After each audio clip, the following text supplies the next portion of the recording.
Ini mungkin belajar dari Super Semar ya. Jadi kalau misalnya Mas Anies, Caimin waktu itu lahir lebih dulu kemudian menjadi penasehatnya Bung Karno, itu Pak Harto dapat Super Semar FYI doang.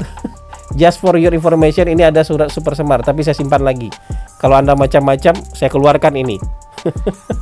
Bahwa surat ini sifatnya sementara. Jadi Pak Harto nggak pegang Super Semar tuh dulu.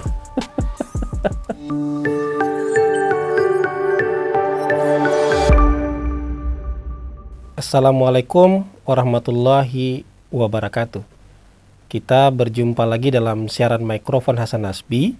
Sekarang masuk ke episode 143 ya. Kali ini saya ingin beri judul siaran ini dengan kalau pandai berkata-kata ibarat santan ketemu gula merah gitu ya. Jadi kita disuguhkan ya parade kata-kata yang luar biasa dalam 1 minggu terakhir. Parade kata-kata yang mungkin itu bukan dipaksakan, tapi memang itu merupakan bakat yang pemberian Tuhan mungkin ya. Sehingga bisa menampilkan sebuah parade kata-kata yang bisa mengubah keadaan. Bisa mengubah situasi dari sesuatu yang awalnya ingin dihakimi oleh masyarakat menjadi sesuatu yang mungkin ya bisa kita pahami, bisa kita puji lah gitu. Oh begitu ya gitu. Jadi ini kembali ya dalam konteks bergabungnya Mas Anies dengan Caimin gitu ya. Yang menurut saya kita disuguhkan dengan parade kata-kata yang luar biasa. Jadi saya sampai pada pikiran harusnya saya kasih judul ini nih. Jadi judul yang diambil dari pepatah Minang ya. Kalau pandai bakato-kato umpamo santan jotangguli. Jadi ibarat kelapa atau ibarat santan kelapa itu ketemu gula merah. Enak sekali. Enak sekali lah manis walaupun mungkin gak sehat. Santannya gak sehat, gula kelapanya juga gak sehat gitu ya. Jadi bisa bikin kolesterol dan diabetes secara sekaligus gitu. Jadi saya ingin menyoroti beberapa hal ya. Menyoroti misalnya soal surat yang diberikan kepada AHY pada tanggal 25 Agustus itu ternyata bukan surat resmi katanya. Itu hanya semacam personal notes. Iya, personal notes ya surat sebenarnya, tapi kemudian dibungkus itu sebagai sebuah personal notes yang kemudian logika kita digiring, jadi ini bukan buat disimpan oleh orang yang menerima surat, tidak boleh difoto juga oleh orang yang menerima surat, jadi harus disimpan oleh pihak ketiga. Pihak ketiganya adalah Sudirman Said. Jadi coba Mas Anies kirim surat ke Mas AHY, tapi suratnya nggak boleh disimpan oleh Mas AHY, semacam personal note saja, semacam FYI, FYI tulisannya gitu. Jadi just for your information aja. Boleh dilihat, nggak boleh Anda simpan. Nggak boleh Anda foto juga. Kalau ini harus disimpan oleh pihak ketiga. Namanya Sudirman Said. Ini nanti kita akan buka sebagai sebuah sejarah. Kalau akhirnya manis, kita akan buka sebagai sebuah sejarah. Kalau akhirnya tidak manis, ya Anda nggak bisa klaim apa-apa. Kalaupun nanti ternyata ada fotonya yang beredar, itu nggak bisa dijadikan semacam hitam di atas putih. Kenapa? Tintanya biru. Jadi tintanya pun pemilihan tintanya dengan jenius gitu. Ini bukan bukti hitam di atas putih bahwa pernah ada permintaan dari Mas Anies ke Mas AHY mohon bersedia menjadi calon wakil presiden. Kalau dulu bahasanya kesediaan untuk menjemput takdir bersama. Ini parade kata-kata yang luar biasa. Ya, kata-kata menjemput takdir bersama, personal notes, bersedia untuk menjadi pasangan. Kalau pasangan tidak boleh diterjemahkan menjadi cawapres, harus kita terjemahkan sebagai apa? Kan nggak mungkin pasangan dalam konteks pilpres itu diterjemahkan jadi Menko kan? Nggak mungkin jadi ketua tim sukses kan gitu. Jadi pasangan adalah menjadi calon wakil presiden. Tapi inilah parade kata-kata yang disuguhkan dalam mata Najwa juga kira-kira penjelasannya jauh lebih bagus lagi. Dan kita berpikir, oh berarti SBY yang baper, AHY yang baper gitu kan. Nggak boleh baper-baper walaupun Anda tidak diputuskan baik-baik gitu kan. Anda cuma langsung terima undangan aja, sudah ngeliat tenda biru gitu kayak lagunya Desi Ratnasari, Anda nggak boleh baper. Kan belum ada hitam di atas putih. Ya, gitu. Kalau hanya sekedar gombalan-gombalan gitu, menjemput takdir bersama, bersediakah Anda menjadi pasangan, itu Anda nggak boleh baper.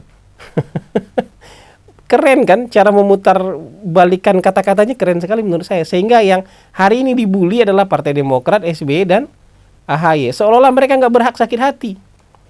Mereka nggak berhak untuk merasa dikhianati. Mereka berhak merasa dikhianati. Sekali lagi kan saya mau bicara nih, 2 episode lalu saya bilang, dukungan politik itu relatif. Moralitas dukungan politik itu relatif.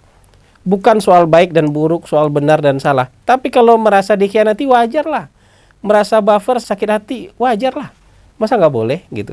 Nah, ini cuman beda kepiawaian kata-kata aja.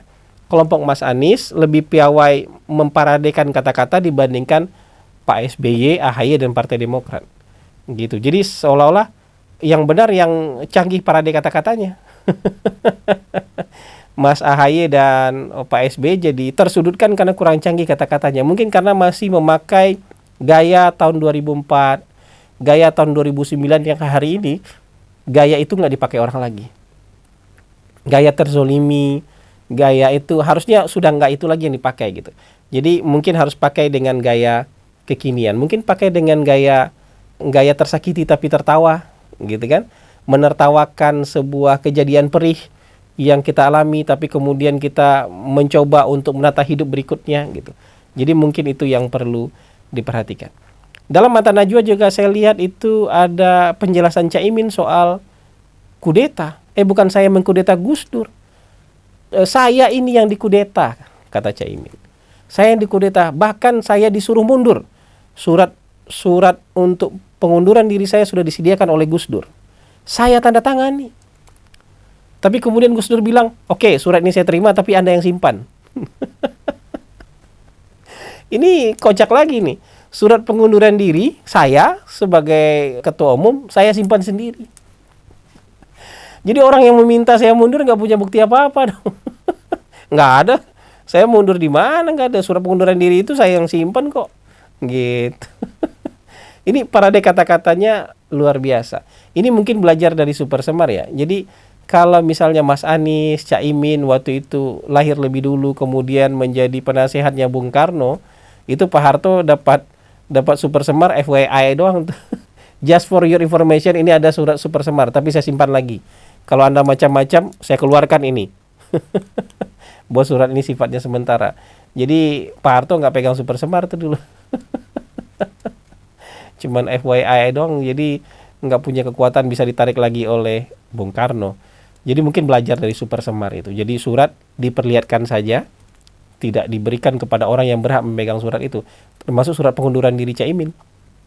Ya, dia mengundurkan diri tapi suratnya dia simpan sendiri, nggak dikasih ke Gus Dur gitu. Ya luar biasa lah.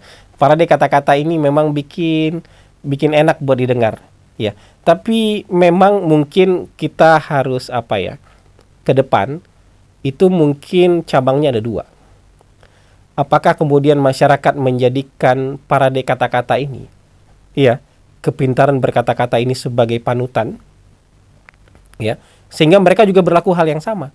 Jadi dengan seenaknya saja kemudian tidak menepati janji, seenaknya saja kemudian untuk merasa nggak ada masalah kok untuk berkhianat itu gitu, menyakiti orang nggak masalah kok, selama kita pandai berkata-kata dan pandai menjelaskannya dengan kata-kata yang bagus nggak masalah kok. Itu kan sama dengan seperti kata-kata indah yang ketika saya tidak akan mengkhianati Pak Prabowo karena saya maju atas dukungan Pak Prabowo, dan selama Pak Prabowo maju saya tidak akan menjadi kompetitor saingannya Pak Prabowo. Tapi kalau ditanya sekarang, itu kan omongan saya dulu khusus untuk Pilpres 2019, itu tidak berlaku untuk Pilpres tahun 2024. Jago sekali memang.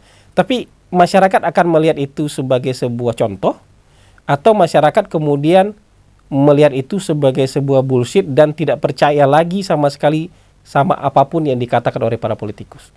Cabangnya 2 aja. Masyarakat akan melihat itu sebagai, kalau masyarakat yang melihat, wah kata-katanya bagus ya, Saya terinspirasi dengan politikus ini karena kemampuan dia berkata-kata, dia kita jadikan contoh.